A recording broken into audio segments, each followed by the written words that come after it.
Chapter 41 हत्यारे। राजीव की भौहें सिकुड़ गई और वह अपनी छोटी छोटी आंखों में गुस्सा लेकर रुद्र की ओर बढ़ने लगा।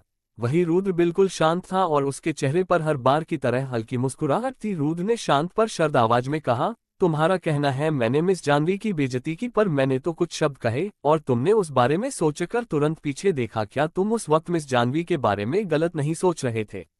रुद्र की बात सुनकर राजीव अपनी जगह पर स्तब्ध रह गया और रुद्र की बातों के बारे में सोचने लगा। इसने जो कुछ भी कहा वह बिल्कुल सच था। इसने सिर्फ कुछ शब्द कहे और मैं अपने आप को पीछे देख पाने के लिए नहीं रोक पाया, पर मेरे मन में जो तस्वीर आई थी वह बहुत ज्यादा अच्छी थी। इतना सोचने के बाद राजीव शर्माने लगा था। वैसे राजीव की छोटी छोटी नजरें उसके भाव छुपाने के लिए काफी थी, पर फिर भी जानवी की नजर राजीव पर पड़ गई और उसे भी समझने में ज्यादा वक्त नहीं लगा कि राजीव अपने मन में क्या सोच रहा है। जानवी ने राजीव को घूर कर देखा, जहां राजीव भी जानवी की कातिलाना आंखों को देखकर सब कुछ भूल गया। राजीव को ऐसा लग रहा था अगर आज यहाँ पर रुद्र नहीं होता तो वह मुझे मार डालती। राजीव रुद्र की ओर देखता है जो बिल्कुल शांत खड़ा था। राजीव बोला, चलो ठीक है, इस बारे में भूल जाओ, अब हम खेल छोड़कर इस युद्ध को खत्म करते हैं। इतना कहने के बाद राजीव अपनी सुनहरे रंग की एनर्जी को बाहर निकालने लगा और वह सारी एनर्जी उसके हाथ के चारों तरफ आ गई। राजीव ने अपने चेहरे पर मुस्कुराहट लाते हुए कहा, तुम अब भी पीछे हट सकते हो, मैं उच्च स्तर की मार्शल आर्ट का उपयोग कर रहा हूँ। राजीव की बात सुनकर रुद्र कुछ नहीं कहता, बल्कि वह भी अपनी सुर्ख लाल एनर्जी को बाहर निकालने लगता है। जहां रुद्र को ऐसा करता हुआ देखकर राजीव ने तेजी से रुद्र की ओर बढ़ते हुए कहा, लगता है तुम्हें मेरी बात समझ में नहीं आई। तुम दूसरे सितारे के 5वें स्तर पर हो और वही मैं दूसरे सितारे के 7वें स्तर पर हूँ। पर राजीव की किसी भी बात का रुद्र पर कोई फर्क नहीं पड़ा। उसने अपनी सुर्ख लाल एनर्जी को अपने दाहिने हाथ के चारों तरफ लाते हुए आगे कर लिया। राजीव भी रुद्र को ऐसा करते हुए देखकर हैरान था। राजीव रुद्र के करीब पहुंचता हुआ बोला, ये सिर्फ द्वंद्व है, ना कि कोई युद्ध। तुम अब भी पीछे हट सकते हो, पर अगर तुमने ऐसा किया ये तुम्हारी हार होगी, और अगर तुमने मेरे मुक्के को सहन करने के बारे में सोचा तुम बहुत ज्यादा जख्मी हो जाओगे।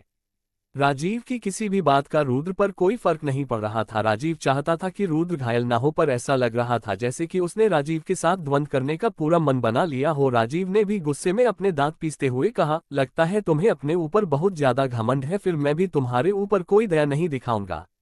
इतना कहने के बाद राजीव सीधा रुद्र के हाथ पर अपना मुक्का दे मारता है। मुक्के के प्रभाव से रुद्र के बड़े बाल हवा में उड़ते हैं और उसकी एक शैतानी छवि दिखाई देती है। रुद्र अपनी जगह पर बिल्कुल सही खड़ा था, वही राजीव लुढ़कता हुआ दूर जाकर गिरा।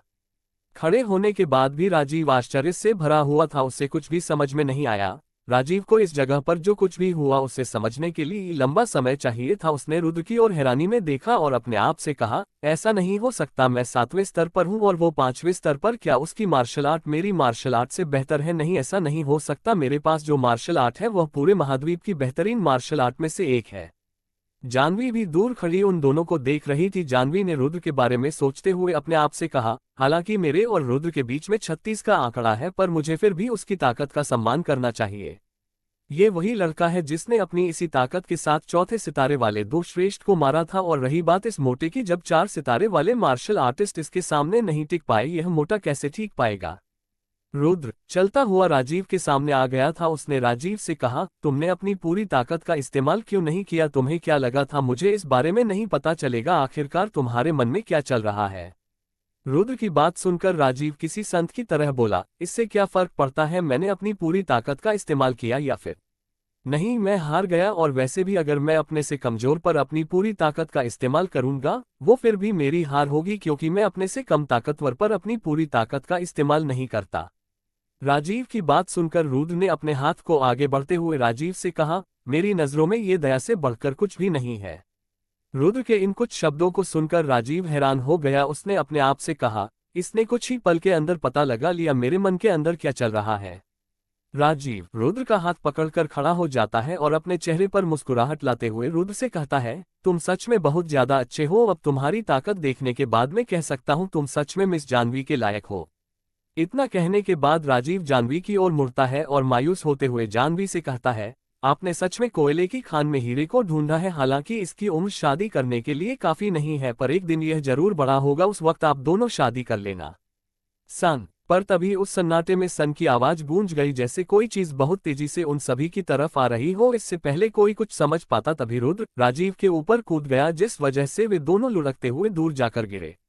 जब राजीव अपने पीछे देखता है वह स्तब्ध रह गया। आसपास जितने भी पेड़ थे उन सभी के अंदर हॉल था और उनके अंदर से हल्का हल्का धुआं निकल रहा था। राजीव को समझने में ज्यादा वक्त नहीं लगा कि किसी ने उनके ऊपर हमला किया है। अगर वह हमला राजीव के सर पर लगता, राजीव के सर का भी वही हाल होता जो उन सभी पेड़ का था।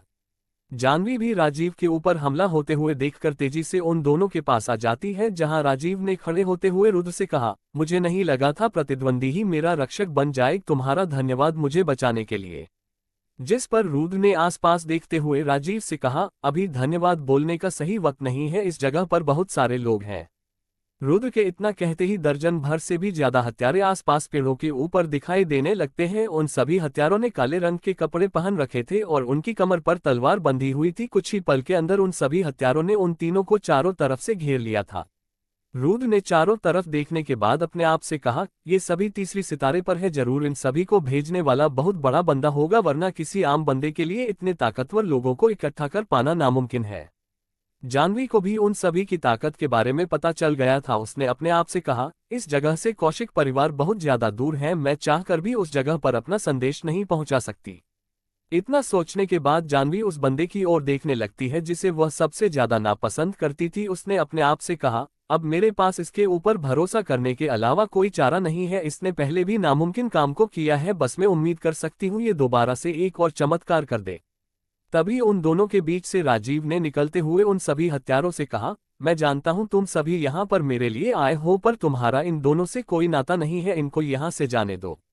राजीव की बात सुनकर चार हत्यारे उनके सामने आ गए। सबसे आगे खड़ा हत्यारा उन सभी का लीडर लग रहा था। उसने अपने मुंह से कपड़ा उतारने के बाद अपने चेहरे पर शैतानी हंसी लाते हुए कहा, मुझे शाही खून से यही उम्मीद थी, तुम सच में सम्राट के खून हो, तुम्हारे अंदर सम्राट बनने की सारी खूबी है, पर अफसोस हम इन दोनों को यहाँ से जाने नहीं दे सकते, वरना ये सभी सिपाहियों को लेकर आ जाएंगे। वह हत्यारा अपने सभी साथियों को आदेश देने ही वाला था, तभी रुद्र बोला, अब इसकी रक्षा मैं करने वाला हूं, अगर तुम इसे मारना चाहते हो पहले तुम्हें मेरा सामना करना पड़ेगा। रुद्र की बात खत्म होते ही उस जगह पर सन्नाटा छा गया। जाहिर सी बात थी, सभी हत्यारे रुद्र की हिम्मत देखकर बहुत ज्यादा हैरान थे। दूसरे सितारे के 7वें अस्तर वाला भी उन सभी हत्यारों से डर रहा था, पर रुद्र के चेहरे पर डर का नामोनिशान भी नहीं था। तभी उस जगह पर उन सभी हत्यारों की हंसी गूंज गई। उन हत्यारों के मुखिया ने कहा, लड़के तेरे अंदर कुछ ज्यादा ही घमंड है, तू दूसरे सितारे के 5वें स्तर पर है, इतनी ताकत के साथ तू हम में से किसी एक का भी सामना नहीं कर सकता। तभी एक हत्यारे ने आगे बढ़ते हुए अपने मुखिया से कहा, हम इतने दिनों से इसका पीछा कर रहे थे, पर आज हमें बहुत अच्छा मौका मिला है, हमें जल्दी से अपना काम खत्म करना चाहिए और सबसे पहले इस लड़के से ही शुरुआत करते हैं। इधर रुद्र के पीछे से राजीव की धीमी आवाज आए, रुद्र मैं इस जगह से उत्तर की ओर भागता हूं और जब तक तुम इस जानवी को लेकर कौशिक परिवार पहुंच जाना, तुम दोनों की जान बच जाएगी। जैसा तुम्हारा शरीर है उसे लेकर तुम थोड़ी दूर भी नहीं भाग पाओगे, तुम्हारी यह योजना बिल्कुल भी काम नहीं आने वाली। रुद्र ने उन सभी हत्यारों की तरफ देखते हुए कहा, राजीव बोल, फिर तुम्हारी क्या योजना है, क्या तुम्हारे पास मुझसे अच्छी योजना है? राजीव की बात सुनकर रुद्र ने अपने चेहरे पर शैतानी हंसी लाते हुए कहा, योजना बनाने की क्या जरूरत है, सीधा इन्हें मार डालो। इतना कहने के बाद रुद्र अपनी स्पेस रिंग के अंदर से तीसरे स्तर का खंजर बाहर निकाल लेता है, जिसे उसने मास्टर महेश से चुराया था। वह खंजर चांदनी रंग का था जिस पर लाल रंग की धारदार लकीर बनी हुई थी। रुद्र अपनी जगह से छलांग लगाता हुआ उन सभी हत्यारों के मुखिया की ओर बढ़ने लगता है। जहां रुद्र के हाथ में वह खंजर देखकर उस हत्यारे के मुंह से हैरानी में निकला तीसरे स्तर का शैतानी खंजर। इससे पहले वह अपनी जगह से हिल पाता, तभी वह अपने आप को रुद्र से दूर जाता हुआ महसूस करता है। रुद्र के सामने एक आदमी भी खड़ा था जिसके धड़ उसके सर से अलग था। वह आदमी और कोई नहीं बल्कि उन सभी हत्यारों का मुखिया था, जिसका सर हवा में उड़ता हुआ दूर जाकर गिरा था। रुद्र अपने खंजर को नीचे करता है, जहां रुद्र के खंजर से उस हत्यारे का खून टपक रहा था। चैप्टर 42 5वें सितारे वाला मार्शल आर्टिस्ट। इस वक्त सभी की नजर रुद्र पर टिकी हुई थी और हर कोई रुद्र को स्तब्ध होकर देख रहा था। उस जगह पर मौजूद किसी ने भी कल्पना नहीं की थी कि 18 साल के देखने वाले बच्चे ने, जो कि दूसरे सितारे पर है, उसने तीसरी सितारे वाले मार्शल आर्टिस्ट को मार दिया। और हैरान करने वाली बात यह थी, उस बच्चे ने तीसरी सितारे वाले मार्शल आर्टिस्ट को अपने एक ही वार में मार दिया। समय की गंभीरता को समझते हुए सभी हत्यारे सतर्क हो गए और उन्होंने अपनी तलवार को रुद्र के ऊपर तान दिया। वही रुद्र के कपड़े उनके मुखिया के खून से सन चुके थे और उसके चेहरे पर कातिलाना मुस्कुराहट थी, जो उसे देखने में और भी ज्यादा डरावना बना रही थी। अपने मुखिया को एक ही बार में मारता हुआ देखकर वह हत्यारा जो अपने मुखिया के सबसे पास खड़ा था वह झट से पीछे हो गया, क्योंकि उसे भी पता था रुद्र के पास जो खंजर है वह उसे मक्खन की तरह काट देगा। तभी एक हत्यारे ने अपने सभी साथियों से कहा, हमें इस बच्चे से डरने की जरूरत नहीं, बस हमें इस खंजर पर ध्यान देना है। ये खंजर ही हमें नुकसान पहुंचा सकता है। इस बच्चे के पास इतनी ताकत नहीं जो ये हमें मार सके। वह हत्यारा और भी कुछ बोलना चाहता था, तभी उसे अपने शरीर में कपकपी महसूस हुई और वह अचानक से नीचे गिर गया। जब उसकी नजर ऊपर आसमान की तरफ गई, उसे अपना आधा कटा हुआ शरीर दिखाई दिया जिसके आगे रुद्र खड़ा था। रुद्र की इतनी ज्यादा ताकत देखकर सभी हत्यारे बहुत ज्यादा डर गए और इस वक्त उनके दिमाग में यहाँ से भाग जाने का ख्याल आ रहा था। तभी रुद्र ने अपनी सर्द आवाज में कहा, इस वक्त तुम सभी मेरे इलाके में खड़े हो, यहाँ से बिना मेरी मर्जी के कोई भी नहीं जा सकता। तुम्हें क्या लगता है तुम यहाँ पर कभी भी आ सकते हो और अपनी मनमर्जी से कभी भी जा सकते हो? रुद्र के इन शब्दों ने उन हथियारों के मन में और भी ज्यादा डर बैठा दिया। भला कौन सोच सकता था एक 18 साल का बच्चा इतना ज्यादा निर्दय और क्रूर हो सकता है। तभी उन सभी हथियारों में से एक हत्यारे ने चिल्लाते हुए सभी से कहा, अपने ऊपर डर को हावी मत होने दो, ये सिर्फ 18 साल का बच्चा है। सभी लोग एक साथ इसके ऊपर हमला करो। ये अपने खंजर से किस किस पर हमला करेगा? उस हत्यारे के शब्दों ने उन सभी हथियारों के ऊपर जादू की तरह काम किया और वे सभी हत्यारे दोबारा से रुद्र के ऊपर हमला करने के लिए तैयार हो गए। इस बार सभी हत्यारे रुद्र के ऊपर एक साथ झपट पड़े। चारों तरफ से रुद्र के ऊपर हथियारबंद हत्यारे हमला कर रहे थे और रुद्र उन सभी के बीच में खड़ा था। उन सभी हथियारों को एक साथ हमला करते हुए देखकर रुद्र के मुंह से निकला, मैं जानता था तुम सभी मेरे ऊपर एक साथ हमला करोगे। इतना कहने के बाद रुद्र अपने दोनों पैरों को एनर्जी से पूरी तरह कवर कर लेता है, जिस वजह से उसकी रफ्तार पहले से बढ़ जाती है। रुद्र इस वक्त अपने पिछले जन्म की सबसे निचले स्तर वाली मार्शल आर्ट का उपयोग कर रहा था, जिस मार्शल आर्ट का उपयोग करते वक्त उसकी रफ्तार पहले से बहुत ज्यादा बढ़ जाती है। इस वक्त रुद्र की रफ्तार उन सभी हथियारों से ज्यादा हो गई थी और उन हथियारों ने भी कभी नहीं सोचा होगा एक दूसरे सितारे वाले बच्चे की रफ्तार उनसे ज्यादा होगी। रुद्र पलक झपकते ही उन हथियारों के पीछे आ गया और उसने अपने एक ही बार में 3 हथियारों को एक साथ मार दिया। जाहिर सी बात थी रुद्र उन सभी हथियारों को तीसरे स्तर के खंजर की मदद से मार पा रहा था, वरना उसके लिए भी एक साथ उन सभी हथियारों को संभाल पाना नामुमकिन था। दूर खड़ा राजीव भी रुद्र को ही देख रहा था और वह रुद्र की इतनी ज्यादा ताकत देखकर हैरान था। तभी राजीव की नजर रुद्र की आंखों पर गई, जिसको उसने पहले भी देखा था। इस वक्त राजीव को ऐसा एहसास हो रहा था जो उसे सिर्फ अपने पिता से महसूस होता था, या फिर अपने पिता से भी अधिक। राजीव को ऐसा लग रहा था जो कोई भी उसके रास्ते में आएगा वह उसे बेहिचक मार डालेगा। रुद्र कुछ भी करके उन सभी हथियारों के आत्मविश्वास को तोड़ना चाहता था, क्योंकि अगर रुद्र ने एक बार ऐसा कर दिया फिर रुद्र के लिए उन सभी को मार पाना आसान हो जाएगा। रुद्र बहुत सोच समझकर हथियारों को मार रहा था, वह उनके साथ सीधा सामना नहीं कर सकता था। उन हथियारों का एक हमला ही रुद्र को मौत के घाट उतारने के लिए काफी था। अब अपने 3 और साथी को मारता हुआ देखकर उन हथियारों की हिम्मत टूट गई। अभी कुछ पल पहले उन्हें जो आशा की किरण दिखाई दी थी वह भी पूरी तरह मिट चुकी थी। वे सभी लुटेरे रुद्र को एकता के बल पर हराना चाहते थे, पर रुद्र की रफ्तार ने उनकी इस योजना पर पानी फेर दिया। रुद्र भी उन हथियारों के अंदर अपने डर को देख सकता था और वो यही चाहता था। जब कोई इंसान बहुत ज्यादा डरा होता है उस वक्त उसके दिमाग में सिर्फ जीने के अलावा कुछ नहीं आता। रुद्र एक नज़र अपने खंजर की ओर देखता है जो इस वक्त खून से पूरी तरह सना हुआ था। वह खंजर इसी तरह बनाया गया था जिससे उसे चलाने वाले की गति पहले से बढ़ जाए, और रुद्र के हाथ में ऐसा हथियार होने का मतलब था उसके दुश्मनों की समाप्त। उस खंजर की खूबियां देखकर रुद्र मेहरा परिवार का धन्यवाद करना चाहता था उसे इतना अच्छा हथियार देने के लिए। रुद्र अपने सामने खड़े 10 से भी ज्यादा हथियारों को देखता है और फिर अगले ही पल रुद्र अपने खंजर को घूमता हुआ उन सभी हथियारों के बीच में आ गया। उन सभी हथियारों की चीखें सुनकर और उनके सर को हवा में उड़ते हुए देखकर राजीव सहम गया। वह उस जगह पर खड़ा होकर वह नृत्य देख रहा था जिसे रुद्र अपने खंजर के साथ कर रहा था। वे सभी हत्यारे रो रहे थे और रुद्र से अपनी जान की भीख मांग रहे थे, पर रुद्र किसी बहरेम शैतान की तरह उन सभी को मारता जा रहा था। राजीव को अपनी आंखों पर बिल्कुल भी विश्वास नहीं हो रहा था। जहां कुछ समय पहले रुद्र उसका प्रतिद्वंदी था और वह उसे बहुत ज्यादा मासूम समझ रहा था, वही वह इतना ज्यादा क्रूर और निर्दय निकलेगा। अपने और रुद्र के युद्ध को याद करके राजीव को ऐसा लगा जैसे कि उस समय रुद्र उसके साथ खेल रहा हो। राजीव ने उस पल को याद करके अपने आप से कहा, मैंने दूसरे सितारे के 7वें स्तर पर होते हुए उसके साथ लड़ने का साहस करा और उसे कमजोर समझकर उसे भाषण भी दिया। ये सब सोचकर राजीव उदास हो गया। मैंने 7 राजसी परिवारों में बहुत सारे प्रतिभाशाली लड़कों को देखा है, पर ये उन सभी से बिल्कुल अलग है। मैंने आज से पहले ऐसा लड़का बिल्कुल भी नहीं देखा जो दूसरे सितारे के 5वें स्तर पर होकर तीसरे सितारे के पहले स्तर वाले मार्शल आर्टिस्ट को संभाल रहा है। इधर राजीव के बगल में खड़ी हुई जानवी भी बहुत ज्यादा हैरान थी। आज से पहले उसने इतना भयावह दृश्य नहीं देखा था। जब उसने सुना कि रुद्र ने चौथे सितारे वाले 2 मार्शल आर्टिस्ट को मारा है, उसके लिए इस बात पर विश्वास कर पाना मुश्किल था, पर जब मास्टर यशवंत ने उसे बताया, उसे ना चाहते हुए भी इस बात पर विश्वास करना पड़ा।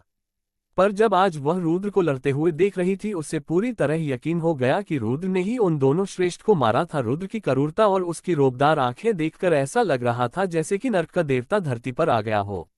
रुद्र जब रुका, उसके चारों तरफ लाश का ढेर लगा हुआ था और सूखी जमीन खून से पूरी तरह लाल हो गई थी। एक हत्यारा जिसे अभी तक रुद्र में नहीं मारा था, वह अपने सामने का मंजर देखकर बहुत ज्यादा डर गया था। हालांकि ये बात अलग थी, वह हत्यारा भी बहुत ज्यादा घायल था। उसके पूरे शरीर पर खंजर के निशान थे, पर वह रुद्र के खंजर से खून टपकता हुआ खून देखकर अपने उस दर्द को भूल गया। उसके दिमाग में सिर्फ एक ही बात गूंज रही थी, रुद्र से अपनी जान की भीख मांगना। रुद्र ने एक नजर उस हत्यारे को देखा और फिर उससे पूछा, तुझे यहाँ पर किसने भेजा है? रुद्र की बात सुनकर वह हत्यारा अपने सभी साथियों को देखता है जिनके मर्द शरीर जमीन पर पड़े थे। वो हत्यारा रुद्र की क्रूरता को चाह कर भी वर्णन नहीं कर सकता था। रुद्र इंसानी शरीर में एक शैतान था। उस हत्यारे को बिल्कुल भी रुद्र की आंखों में दिया नहीं दिखाई दे रही थी। देखने से ऐसा लग रहा था जैसे कि वह ये सब पहली बार नहीं कर रहा हो। हत्यारे ने कांपती हुई आवाज में कहा, हमें इस काम को देने वाला। तभी उस जगह पर बांसुरी की मधुर आवाज गूंज गई और देखते ही देखते उस हत्यारे के मुंह से खून की उल्टी निकली और वह हत्यारा उसी वक्त मार गया। उस मधुर आवाज को सुनकर रुद्र ने सबसे पहले गहरी सांस ली, जिससे उसके ऊपर डर हावी न हो। उस आवाज को सुनकर अब रुद्र की रोबदार आंखों में डर की लहर साफ साफ देखी जा सकती थी। वह मधुर आवाज उन तीनों को स्पष्ट रूप से सुनाई दे रही थी और उन तीनों को अपने दिल पर अलग दबाव महसूस हो रहा था। रुद्र ने अपने आप से कहा, 5वें सितारे का मार्शल आर्टिस्ट। ये जरूर 5वें सितारे का मार्शल आर्टिस्ट है। ऐसा सिर्फ 5 सितारे का मार्शल आर्टिस्ट ही कर सकता है। उसने अपनी उस आवाज को उस हत्यारे के कानों में उसे मारने के इरादे से पहुंचाया, जिस वजह से उस हत्यारे की आत्मा को अपना शरीर छोड़ना पड़ा। फिलहाल रुद्र के पास इतनी ताकत नहीं थी वह 5वें सितारे वाली मार्शल आर्टिस्ट का सामना कर सके। 5 सितारे वाले मार्शल आर्टिस्ट की ताकत इतनी ज्यादा होती है, वह अपना बिना हाथ उठाए रुद्र को मार सकता है। जहां रुद्र अगर अपने इविल सोल और खंजर का भी इस्तेमाल करे, वह फिर भी उस आदमी पर एक करोच भी नहीं पहुंचा पाएगा। 5वें सितारे वाला मार्शल आर्टिस्ट तो बहुत दूर की बात है, रुद्र चौथे सितारे के दूसरे वाले मार्शल आर्टिस्ट को भी नहीं हरा सकता। रुद्र मास्टर महेश को इसलिए हरा पाया था क्योंकि उन्हें अपने ऊपर कुछ ज्यादा ही घमंड था और मास्टर राजेश तो पहले से ही बहुत ज्यादा घायल थे। अगर रुद्र के सामने समझदार चौथे सितारे वाला मार्शल आर्टिस्ट आ जाए, वह उसका सामने बिल्कुल भी नहीं कर पाएगा। जैसे ही रुद्र को इस बात की गंभीरता पता चली, उसकी रीढ़ की हड्डी में कपकपी दौड़ गई। तभी अचानक से वह मधुर आवाज आना बंद हो गई और उस जगह पर 2 आदमियों के कदमों की आवाज गूंज उठी। उस आवाज को सुनकर रुद्र की धड़कनें थम सी गई और उसकी नजर सामने से आ रही आवाज की ओर टिक गई। जैसे ही वह आदमी सामने आया, राजीव उस आदमी को देखकर स्तब्ध रह गया। आखिरकार वह आदमी कौन था? क्या वह आदमी राजीव को मारने के लिए आया था? अगर हाँ, तो रुद्र कैसे उस आदमी से राजीव को बचा पाएगा, या फिर रुद्र राजीव और जानवी को छोड़कर उस जगह से भाग जाएगा? चैप्टर 43 रुद्र की योजना। अपने सामने उस हत्यारे को मारने वाले का चेहरा देखकर राजीव हैरान हो गया और फिर अगले ही पल राजीव के चेहरे पर मुस्कुराहट आ गई। राजीव ने चिल्लाते हुए कहा, मास्टर आप यहाँ पर कब आए? उस आदमी को देखकर जानवी भी खुश हो गई और उसके मुंह से निकला, उत्तम श्रेष्ठ आप। वह आदमी दिखने में 60 वर्षीय आदमी की तरह दिखाई दे रहा था, जिसके चेहरे पर हल्की मुस्कुराहट थी। उस आदमी ने हरे रंग के कपड़े पहन रखे थे और उसकी कमर पर तलवार बंधी हुई थी। रुद्र की नजर उस आदमी के दाहिने हाथ पर गई, जिस हाथ में बांसुरी थी। उस बांसुरी को देखकर रुद्र को कुछ याद आया और उसने उस आदमी को देखते हुए कहा, राज परिवार के 5 उत्तम श्रेष्ठ में से एक श्रेष्ठ जगत तोमर। रुद्र ने एक बार यशवंत के मुंह से राज परिवार के 5 उत्तम श्रेष्ठ के बारे में सुना था कि अब राज परिवार की पकड़ 7 राजसी परिवार पर पहले की तरह मजबूत नहीं है, पर अभी उनमें से कोई भी परिवार राज परिवार पर आंख उठाने की हिम्मत नहीं करता है, क्योंकि राज परिवार के पास 5 उत्तम श्रेष्ठ है और उनमें से प्रत्येक श्रेष्ठ की ताकत 5वें सितारे पर है, जिस वजह से राज परिवार आज भी 7 राजसी परिवारों को अपने नीचे दबा कर रखता है। और उन 5 उत्तम श्रेष्ठ में से एक श्रेष्ठ का नाम जगत तोमर भी था, जो बांसुरी बजाकर अपने सोचने भर से ही अपने दुश्मनों को मार देता है। एक बार जगत तोमर ने एक साथ 3 5वें सितारे वाले मार्शल आर्टिस्ट का सामना करा था और उन्हें मौत के घाट भी उतरा था। उसी दिन के बाद जगत तोमर का नाम पूरे राजगिरी महाद्वीप पर फैल गया। रुद्र की बात सुनकर मास्टर जगत की भौहें चढ़ गई और उन्होंने रुद्र को ऊपर से नीचे देखा। तभी उस जगह पर जोरों से हंसने की आवाज आए और उस जगह पर यशवंत आ गया। यशवंत ने मास्टर जगत की बगल में खड़े होने के बाद कहा, मैंने कहा था ना, इस लड़के की नज़र बहुत ज्यादा तेज है। मैंने सिर्फ एक बार तुम्हारे बारे में बताया था और इसने तुम्हें एकदम पहचान लिया। यशवंत को देखकर जानवी की मुस्कुराहट और भी ज्यादा बड़ी हो गई और वह तुरंत यशवंत के पास चली गई। जानवी ने छोटी बच्ची की तरह कहा, आप दोनों यहाँ पर कब आए? हम दोनों यहाँ पर जब से हैं जब रुद्र और तीसरे राजकुमार का द्वंद्व चल रहा था। इतना कहने के बाद यशवंत ने रुद्र की ओर देखा और कहा, तुम्हारे अंदर सच में बहुत ज्यादा काबिलियत है। तुमने तीसरे सितारे वाले मार्शल आर्टिस्ट को बहुत आसानी से संभाल लिया। तुम्हारी उम्र के अंदर में भी इतना ज्यादा प्रतिभाशाली नहीं था। रुद्र की तारीफ सुनकर जानवी ने मुंह फेर लिया और रुद्र को तिरछी नजर से देखा। हालांकि यह बात अलग थी, आज उसने खुद अपनी आंखों से रुद्र की ताकत देख ली थी, पर उसे रुद्र कुछ खास पसंद नहीं था। मास्टर, अगर आप यहाँ पर पहले ही आ गए थे तो आप सामने क्यों नहीं आए? इतना कहने के बाद राजीव का सीना चौड़ा हो गया और उसने किसी महान इंसान की तरह आगे कहा, इससे कोई फर्क नहीं पड़ता मेरे साथ क्या होने वाला था, पर अगर मिस जानवी को कुछ हो जाता तो फिर मैं अपने आप को माफ कैसे कर पाता। राजीव की बात सुनकर मास्टर जगत ने हंसते हुए कहा, अगर मैं यहाँ पर पहले ही आ जाता तो मुझे इतना बेहतरीन दृश्य देखने को कैसे मिलता। लड़के, तुम सच में बहुत ज्यादा प्रतिभाशाली हो। मैंने आज से पहले ऐसा दृश्य नहीं देखा। मास्टर जगत की बात सुनकर रुद्र सामने आया और उसने मास्टर जगत को नमस्कार करते हुए कहा, यह आपका बड़प्पन है जो आप मेरी तारीफ कर रहे हैं, पर क्या मैं जान सकता हूं जब मैं उस आदमी से पूछताछ करने वाला था तो आपने उस आदमी को क्यों मारा? रुद्र की बात सुनकर मास्टर जगत की मुस्कुराहट गायब हो गई और उनके चेहरे पर गंभीर भाव आ गए। मास्टर जगत बोले, लड़के, तुम बहुत ज्यादा समझदार हो, पर तुम्हारी समझदारी तुम्हारी ताकत से बहुत ज्यादा है और जहां तक मैं समझता हूं इतना ज्यादा समझदार होना तुम्हारी जान ले सकता है। रुद्र को मास्टर जगत की बात समझ में आ गई और उसने उन्हें धन्यवाद करते हुए कहा, मुझे आपकी बात समझ में आ गई, मुझे बचाने के लिए धन्यवाद। असल में मास्टर जगत ने उस हत्यारे को मारकर रुद्र की जान बचाई थी, क्योंकि रुद्र के पास इतनी ज्यादा ताकत नहीं थी कि वह उन हत्यारे को भेजने वाले का सामना कर सके। इसलिए रुद्र ने इस बारे में सोचना बंद कर दिया और वह पीछे हट गया। रुद्र को पीछे हटते हुए देखकर मास्टर जगत के चेहरे पर भी मुस्कुराहट आ गई और उन्होंने रुद्र की तारीफ करते हुए कहा, लड़के, तुम सच में बहुत ज्यादा समझदार हो। तुम्हें पता है कब सामना करना है और कब पीछे हटना है। अगर तुम शैतानी मार्शल आर्टिस्ट नहीं होते तो तुम मेरे शिष्य बन सकते थे। मास्टर जगत की बात सुनकर उस जगह पर मौजूद सभी लोग बहुत ज्यादा हैरान हो गए और वे रुद्र और मास्टर जगत को हैरानी में देखने लगे। हालांकि यह बात रुद्र को नहीं पता थी कि मास्टर जगत ने अभी अभी रुद्र से क्या कहा था। मास्टर जगत खुद रुद्र को अपना शिष्य बनना चाहते थे। पूरे राजसी परिवार में कोई भी ऐसा राजसी परिवार नहीं था जो नहीं चाहेगा कि मास्टर जगत के पास उनके बच्चे जाए, पर मास्टर जगत बहुत ज्यादा जिद्दी थे। वे किसी को भी अपने शिष्य के रूप में नहीं अपनाते थे। बहुत से लोगों ने सम्राट से कहकर मास्टर जगत पर अपने बच्चों के लिए सिफारिश लगवाई, पर मास्टर जगत अपने इरादे के पक्के थे। उन्होंने आज तक राजीव के अलावा किसी को भी अपने शिष्य के रूप में नहीं अपनाया। मास्टर जगत राजीव को भी अपने शिष्य के रूप में नहीं अपनाना चाहते थे, पर राजीव पूरे 1 साल तक मास्टर जगत के घर की सीढ़ियों पर पड़ा रहा। तब जाकर मास्टर जगत ने राजीव को अपने शिष्य के रूप में अपनाया और आज तक उन्होंने राजीव को भी अपनी सभी मार्शल आर्ट के बारे में नहीं बताया, बस छोटी मोटी 3-4 तकनीकी शिकायत। अगर रुद्र मास्टर जगत का शिष्य बन जाता है फिर सभी 7 राजसी परिवार के लोग भी रुद्र को जानते होंगे, उन्हें भी रुद्र की इज्जत करनी होगी। यशवंत ने राजीव और जानवी के खुले मुंह को देखा और फिर अपने आप से कहा, इन दोनों को अभी भी बहुत कुछ देखना बाकी है। वही ये लड़का इन दोनों से बिल्कुल अलग है। देखने से ऐसा लगता है जैसे कि इसे दुनिया का पूरा तजुर्बा है और कहीं ना कहीं मैं जानता था एक दिन जरूर ऐसा आएगा। आखिरकार कौन रुद्र जैसे प्रतिभाशाली लड़के को अपना शिष्य नहीं बनना चाहेगा? चाहे दुनिया का कोई भी ताकतवर इंसान हो, वह भी अपने लिए एक शिष्य जरूर चुनेगा ताकि वह अपनी पूरी रियासत उसे देख सके। इधर रुद्र के दिमाग में कुछ और ही चल रहा था। उसने अपने आप से कहा, क्या ये मुझे अपना शिष्य बनना चाहता है? अच्छा हुआ मैं शैतानी मार्शल आर्टिस्ट हूँ, वरना मुझे इसको मना करना पड़ता। अगर किसी को मेरा मास्टर बनना है उसके लिए उस आदमी का बहुत ज्यादा ताकतवर होना जरूरी है, उल्टा मैं इसे अपना शिष्य बना सकता हूँ। मेरे पास इतना ज्यादा ज्ञान है, ये अपनी पूरी जिंदगी भी लगाकर इकट्ठा नहीं कर सकता। मास्टर जगत आगे बढ़ते हैं और राजीव को पकड़ लेते हैं। मास्टर जगत बोले, मुझे यहाँ से जाना होगा। तीसरे राजकुमार को अभी कुछ काम है जो उन्होंने अभी तक नहीं किया। राजीव कुछ कहना चाहता था और वह बोलने ही वाला था, तभी मास्टर जगत तुरंत पलक झपकने की स्पीड से उड़ते हुए उस जगह से चले जाते हैं। जब कोई मार्शल आर्टिस्ट 5वें सितारे पर पहुंच जाता है वह उड़ भी सकता है। मास्टर जगत की स्पीड इतनी ज्यादा थी रुद्र तो उन्हें देख भी नहीं पाया। रुद्र को ऐसा लगा जैसे कि मास्टर जगत उसके सामने से गायब हो गए हो। रुद्र ने मास्टर जगत की ताकत देखने के बाद अपने आप से कहा, मुझे जल्द से जल्द 5वें सितारे पर पहुंचना होगा वरना मुझे हर वक्त 5वें सितारे वाले मार्शल आर्टिस्ट से डर रहेगा। अभी रुद्र इसी बारे में सोच रहा था तभी यशवंत रुद्र के सामने आ गया।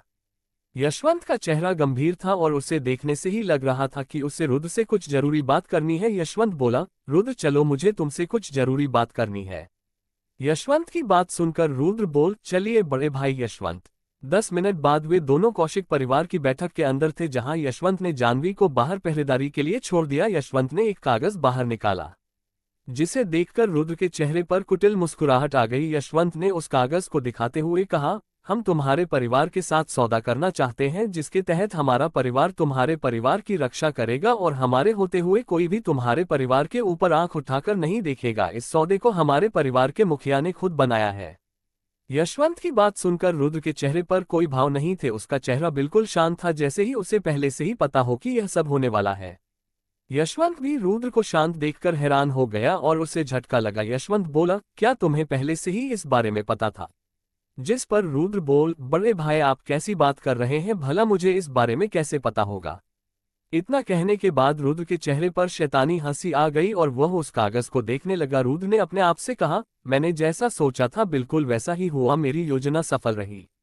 असल में रुद्र जब से कौशिक परिवार के अंदर आया था उसने तभी से योजना बनानी शुरू कर दी थी कि कैसे उसे कौशिक परिवार के साथ सौदा करना है। उससे पहले उसने कौशिक परिवार के बारे में जानकारी इकट्ठा की और उसे पता चला कौशिक परिवार का मुखिया बहुत ज्यादा महत्वाकांक्षी है और वह अपने वादे पर निडर रहता है। इसलिए रुद्र ने कौशिक परिवार को अपना सहयोगी बनाने के बारे में सोचा।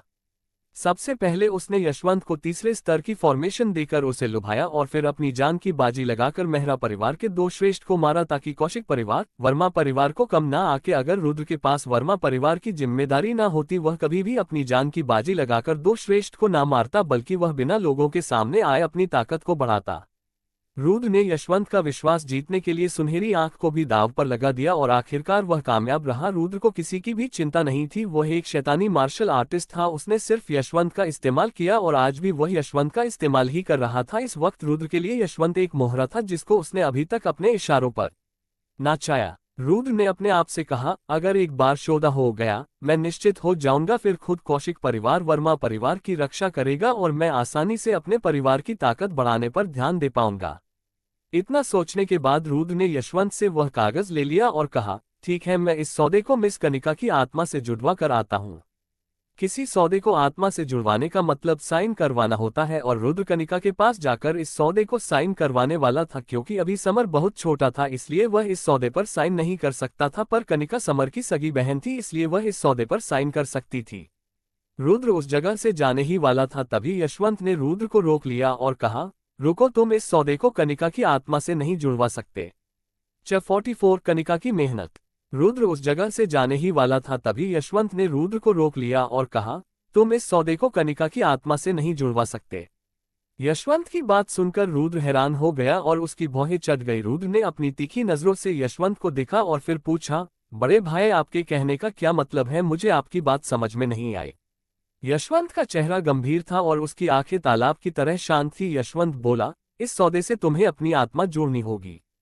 पर लेकिन मैं ऐसा कैसे कर सकता हूं, मैं वर्मा परिवार का सलाहकार हूं ना कि मुखिया। रुद्र ने व्यंग्य करते हुए कहा। जिस पर यशवंत बोला, मैं जानता हूं और ये सौदे वर्मा परिवार के लिए नहीं बल्कि तुम्हारे लिए बनाया गया है। इस सौदे को खासकर हमारे मुखिया ने तुम्हारे लिए बनाया है। इसके अंदर लिखा है जब तक तुम जिंदा रहोगे कौशिक परिवार वर्मा परिवार की रक्षा करेगा। अगर तुम्हें कुछ हो गया तो कौशिक परिवार वर्मा परिवार की रक्षा नहीं करेगा, इसलिए जब तक तुम हो तब तक वर्मा परिवार है। यशवंत की बात सुनकर पहले तो रुद्र हैरान हो गया पर अगले ही पल उसके चेहरे पर मुस्कुराहट आ गई। उसने अपने आप से कहा, मुझे लगा ही था कौशिक परिवार का मुखिया कोई समझदार इंसान होगा। कुछ देर और बात करने के बाद रुद्र बैठक से बाहर आ गया। बाहर आने के बाद रुद्र ने देखा कि अब तक सूरज भी ढल चुका था और अंधेरे ने चारों तरफ अपना बसेरा फैला लिया। कुछ देर चलने के बाद रुद्र को अंगद दिखाई दिया। रुद्र ने अंगद से पूछा, वो मुझे मिस कनिका कहीं पर दिखाई नहीं दे रही, क्या तुम्हें उसके बारे में पता है? मुझे उससे बहुत जरूरी बात करनी है। रुद्र की बात सुनकर अंगद ने गहरी सांस ली और फिर रुद्र से कहा, चलो मैं तुम्हें उनके पास लेकर चलता हूँ। इतना कहने के बाद अंगद रसोई की ओर चल पड़ा और जैसे ही रुद्र रसोई के अंदर आया अंगद ने एक कोने की ओर इशारा करते हुए कहा, मिस कनिका यहाँ पर है। जब रुद्र ने अंगद के इशारे की ओर देखा तो उसे कनिका दीवार के सहारे नींद में दिखाई दी। कनिका सोते वक्त बहुत ज्यादा मासूम लग रही थी, पर उसके गोरे चेहरे पर कालिक लगी हुई थी और उसके कपड़े भी गंदे थे। देखने से ऐसा लग रहा था जैसे कि आज कनिका ने पूरा दिन इसी रसोई के अंदर बिताया है। अंगद ने आह भरी और कनिका के बारे में बताते हुए कहा, आज पूरे दिन से मिस कनिका यहीं पर है। उन्होंने पूरा दिन रसोइया से खाना बनाने का प्रशिक्षण लिया है। पूरा वर्मा परिवार जानता है तुम कितने ज्यादा ताकतवर हो, पर तुम्हें मिस कनिका की कदर करनी चाहिए। जब तुम 1.5 महीने से अपने घाव भर रहे थे उस वक्त मिस कनिका ने पूरे 1.5 महीने मेहनत करके तुम्हारे लिए खाना बनाया, और तुमने क्या किया, उस खाने को ठुकरा दिया और तो और मिस कनिका को डांटा भी। अगर तुम्हें वह खाना पसंद नहीं आया था कम से कम तुम नाटक तो कर सकते थे। रुद्र ने अंगद की बात को नजरअंदाज किया और रसोई के अंदर रखे मेज की ओर चला गया जिसके ऊपर कुछ खाना रखा हुआ था। उस खाने को देखकर रुद्र तुरंत समझ गया कि इस खाने को कनिका ने बनाया है। हालांकि वह खाना दिखने में इतना ज्यादा अच्छा नहीं लग रहा था, पर वह पहले से बेहतर था। रुद्र ने उस खाने का कुछ भाग उठाया और खा लिया। अंगद भी रुद्र को ऐसा करते हुए देख रहा था। जब रुद्र ने उस खाने को खाया तो उसके चेहरे पर कोई भाव नहीं थे, जिसे देखकर अंगद ने अपना माथा पीट लिया। अंगद रुद्र के पास गया और उसे समझाते हुए कहा, लगता है तुम्हें अभी तक मेरी बात समझ में नहीं आई। तुम्हें मिस कनिका के खाने को खाते ही ऐसा नाटक करना है जैसे कि तुम्हें मिस कनिका का खाना बहुत ज्यादा अच्छा लगा। देखो मैं तुम्हें करके दिखाता हूँ। इतना कहने के बाद अंगद ने उस खाने का कुछ भाग उठा लिया और अपने मुंह के अंदर रखते हुए कहा, देखो तुम्हें बिल्कुल वैसा ही करना है जैसे जैसे मैं करूँगा।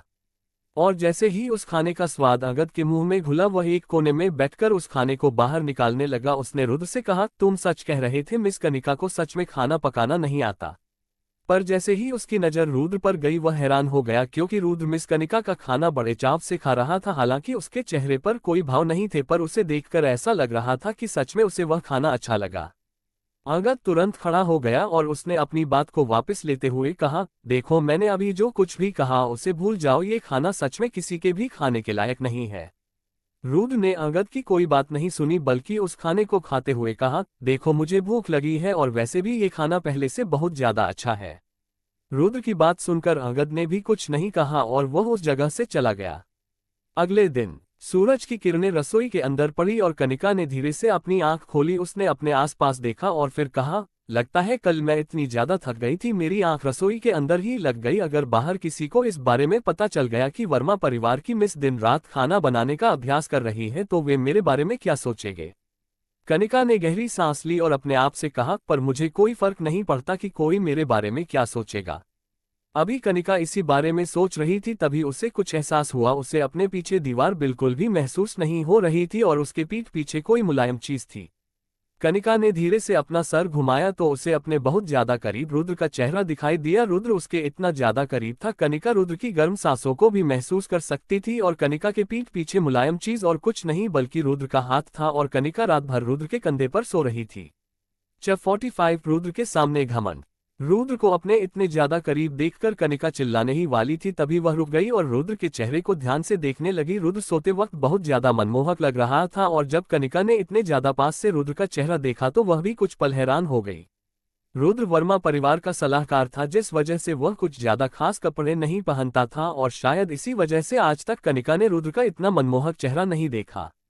कनिका कुछ पल रुद्र के चेहरे को देखती रही और फिर पता नहीं उसे क्या हो गया, वह रुद्र के और करीब जाने लगी। इससे पहले कनिका रुद्र के और ज्यादा करीब पहुंच पाती तभी रसोई के बाहर से किसी की आवाज आई, रुद्र। ये आवाज किसी और की नहीं बल्कि अंगद की थी और वह कुछ ही पल के अंदर रसोई के अंदर आने वाला था। कनिका झटके से होश में आए और वह रुद्र के कंधे पर सर रखकर सोने का नाटक करने लगी। हालांकि यह बात अलग थी, अब तक शर्म की वजह से कनिका का चेहरा पूरी तरह लाल हो गया था। अंगद रसोई के अंदर आ गया, जहां अब तक अंगद की आवाज सुनकर रुद्र भी उठ गया था। अंगद को देखकर रुद्र की भौहें चढ़ गई और उसने तीखी नजर से अंगद को देखते हुए कहा, तुम इस वक्त यहाँ पर क्या करने के लिए आए हो। अंगद ने रुद्र के सवाल का जवाब न देते हुए चिंता में कहा, मिस कनिका को क्या हो गया, इनका चेहरा इतना ज्यादा लाल क्यों है। अंगद की बात सुनकर रुद्र ने कनिका की ओर देखा और उसका सर छूने के बाद रुद्र को पता चला कि उसको बुखार है। रुद्र ने गहरी सांस ली और फिर अपने आप से कहा, यह सब मेरी वजह से हुआ। मैं मिस कनिका को यहाँ से उठाकर ले जाने ही वाला था, पर मैंने सोचा शायद इस वजह से मिस कनिका उठ जाएगी, इसलिए मैंने रात भर उनकी रक्षा करने के लिए यहीं पर रुकने के बारे में सोचा, पर मुझे नहीं पता मेरी आंख कब लग गई। इतना कहने के बाद रुद्र उठ गया और उसने कनिका को अपनी गोद में उठा लिया। रुद्र उस जगह से जाने ही वाला था, तभी अंगद बोला, रुद्र मिस कनिका को अभी किसी से मिलना होगा, वह आदमी बहुत ज्यादा खास है। तुम्हें दिख नहीं रहा मिस कनिका की तबीयत खराब है, इस वक्त मिस कनिका किसी से नहीं मिल सकती, रुद्र ने अंगद को टोकते हुए कहा। इतना कहने के बाद रुद्र उस जगह से जाने लगा, पर तभी अंगद ने चिल्लाते हुए कहा, वह आदमी कोई आम आदमी नहीं है, उसके पास राष्ट्रीय चिन्ह है। राष्ट्रीय चिन्ह के बारे में सुनकर रुद्र अपनी जगह पर रुक गया, और रुकता भी क्यों नहीं, जिस किसी के भी पास राष्ट्रीय चिन्ह होता है वह कोई आम आदमी नहीं होता, उसका ताल्लुक राज परिवार से होता है। राष्ट्रीय चिन्ह के द्वारा दिया गया आदेश सम्राट के आदेश बराबर होता है, अगर कोई इस आदेश को नहीं मानता तो इसका मतलब वह सम्राट के आदेश को नहीं मान रहा, और इस आदेश को ना मानने वाले की सजा भी कम से कम मौत होती है। कुछ देर उसी जगह पर खड़े होने के बाद रुद्र अंगद से बोलो, वह आदमी जो कोई भी है उसे जाकर साफ साफ मना कर दो, फिलहाल मिस कनिका आपसे नहीं मिल सकती क्योंकि उनकी तबीयत खराब है। रुद्र की बात सुनकर अंगद हैरान हो गया और वह लगभग बेहोश होने ही वाला था, तभी उसने अपने आप को संभाला और रुद्र से कहा, पर रुद्र, मैंने तुम्हें जैसा कहा बिल्कुल वैसा करो, रुद्र ने अंगद की बात को काटते हुए कहा। रुद्र की बात सुनकर अंगद भी रुक गया और वह रुद्र को जाते हुए देखने के अलावा कुछ नहीं कर पाया। इधर यहाँ से वर्मा परिवार की ओर जाते हुए रुद्र के चेहरे पर बिल्कुल भी चिंता नहीं थी, और उसने जो कुछ भी कहा था बहुत सोच समझकर कहा था। रुद्र यह बात बहुत अच्छे से जानता था, वह सम्राट के आदेश को बिल्कुल भी नहीं टाल सकता, पर रुद्र ये भी जानता था यह आदेश सम्राट का नहीं बल्कि तीसरे राजकुमार राजीव का होगा, और वह राष्ट्रीय चिन्ह भी राजीव ने अपने किसी सिपाही को देकर मिस कनिका को बुलवाने के लिए कहा होगा। रुद्र ने अपने आप से कहा, मैं जानता हूँ राजीव दिल का बुरा इंसान नहीं है, अगर मैंने उसके आदेश को नहीं माना वह इस बात को अपने दिल से नहीं लगाएगा। इतना सोचने के बाद रुद्र उस जगह से जाने के लिए बिल्कुल तैयार था, पर तभी कनिका झटके से रुद्र की गोद में से उठकर खड़ी हो गई और उसने तुरंत अंगद से कहा, तुम्हें कुछ भी करने की कोई जरूरत नहीं, मैं कुछ देर में तैयार होकर बाहर आती हूँ। अंगद भी कनिका को देखकर खुश हो गया और उसने अपने मन ही मन में खुशी मनाते हुए कहा, अच्छा हुआ मिस कनिका उठ गई, वरना ये रुद्र मुझे मरवा डालता। इतना सोचने के बाद अंगद कनिका के सामने झुका और उस जगह से जाते हुए कहा, ठीक है मिस कनिका, मैं आपका बाहर इंतजार करता हूँ। अभी तक मिस कनिका का चेहरा लगभग ठीक हो गया था, पर अभी भी उनका चेहरा शर्म की वजह से थोड़ा लाल था और वह रुद्र से नजरें नहीं मिला पा रही थी। कनिका ने गंभीर होकर रुद्र से कहा, तुम अपने आप को क्या समझते हो, क्या ऐसा करके तुम सीधा सम्राट का सामना करना चाहते हो? इतना कहने के बाद कनिका मुड़ी और उस जगह से चली गई। इधर रुद्र अपनी जगह पर बिल्कुल स्तब्ध खड़ा था, उसे कुछ भी समझ में नहीं आ रहा था। अभी कुछ समय पहले कनिका बीमार थी और फिर अगले ही पल वह ठीक हो गई। रुद्र को तो ऐसा लग रहा था कि कनिका बीमार होने की वजह से बेहोश हो गई है, पर उसे क्या पता था कनिका उनकी सारी बातें सुन रही है। रुद्र ने अपने आप से कहा, मैं अपने पिछले जन्म में महान सम्राट था, आज तक कोई भी इंसान ऐसा नहीं था जिसे मैं नहीं समझ पाया हूं, पर मैं कभी मिस कनिका को नहीं समझ पाया, आखिरकार उनके मन में क्या चलता रहता है। असल में रुद्र के पिछले जन्म में रुद्र की मुलाकात ऐसी किसी भी लड़की से नहीं हुई थी जो दिल की इतनी ज्यादा साफ हो, और न ही उसे प्यार शब्द का मतलब पता था, इसलिए रुद्र मिस कनिका के इरादे को नहीं समझ पाया, वरना रुद्र के लिए ऐसा कुछ भी नहीं था जिसे वह नहीं समझ पाए।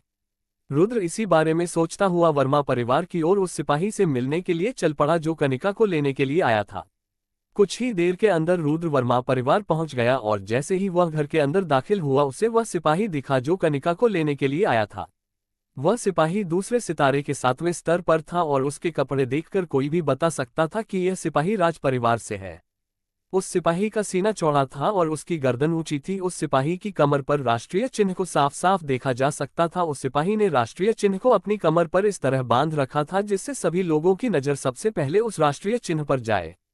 रुद्र उस सिपाही को देखते ही समझ गया कि वह मुझे नीचा दिखाने की कोशिश कर रहा है। जहां उस सिपाही ने रुद्र को देखकर कहा, लगता है तुम्हारा नाम रुद्र है, हमारे राजकुमार ने तुम्हारे पूरे परिवार के साथ बात करने के लिए बुलाया है। उस सिपाही की बात सुनकर रुद्र उसके बगल से निकल गया और सामने रखी कुर्सी पर बैठते हुए अपने आप से कहा, यह मुझे घमंड दिखाने की कोशिश कर रहा है। जब ये अपनी माँ की पेट में होगा तब से मैं घमंड दिखाने वाले लोगों को मारता आ रहा हूँ। इतना सोचने के बाद रुद्र के चेहरे पर शैतानी हंसी आ गई। जहां रुद्र को इस तरह बर्ताव करते हुए देखकर उस सिपाही की आंखें गुस्से में सुखड़ गई और वह भौहें चढ़ाकर रुद्र को देखने लगा। रुद्र बोला, क्या वह मोटा ठीक है या फिर वह अभी तक घायल है? रुद्र की बात सुनकर वह सिपाही पलटकर जवाब देने ही वाला था, तभी वह हैरान हो गया और उसने घबराते हुए अपने आप से कहा, क्या इसमें अभी अभी हमारे राजकुमार को मोटा कहा? इस पूरे महाद्वीप के अंदर 10 से भी कम लोग ऐसे हैं जो राजकुमार को मोटा कह सकते हैं। अब तक उस सिपाही की आवाज धीमी हो गई थी और उसके अंदर पहले जैसा जोश नहीं दिखाई दे रहा था। उसने घबराते हुए कहा, राजकुमार बिल्कुल ठीक है। उसकी बात सुनकर रुद्र की हंसी और भी ज्यादा डरावनी हो गई और उसने उस सिपाही को देखते हुए कहा, लगता है उसने तुम लोगों को नहीं बताया क्योंकि उसे भी अपनी इज्जत का ख्याल है, वरना उसकी चोट अभी तक ठीक नहीं होगी, क्योंकि मैंने उसे कल 20 से भी ज्यादा मुक्के मारे थे और लातों की तो बात ही मत करो।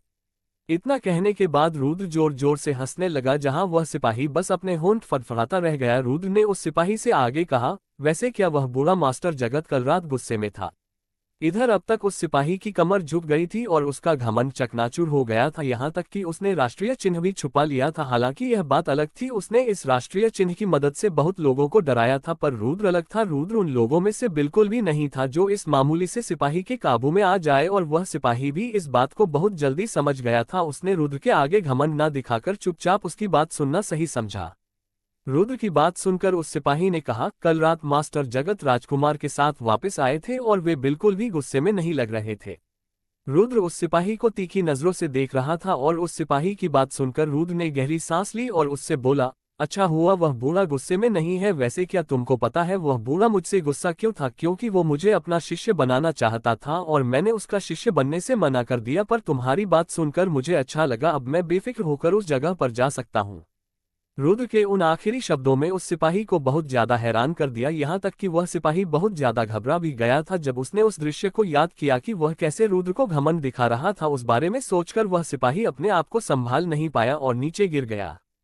अब तक उस सिपाही की हालत बहुत ज्यादा खराब हो गई थी। जहां कुछ समय पहले उसका घमंड आसमान छू रहा था, वहीं अब वह खुद नीचे था और उसका दिल जोरों से धड़क रहा था। उसने घबराहट में अपने आप से कहा, आखिरकार ये लड़का कौन है? मैंने आज से पहले इसके बारे में क्यों नहीं सुना, जो हमारे राजकुमार का दोस्त है और मास्टर जगत भी इसे अपना शिष्य बनाना चाहते हैं। जब रुद्र ने देखा कि वह सिपाही नीचे गिर गया है, उसने उस सिपाही से कहा, क्या हुआ, क्या आपको मेरी जरूरत है? रुद्र ने उस सिपाही से यह बात तो कही थी, पर उसका उस सिपाही की मदद करने का कोई इरादा नहीं था।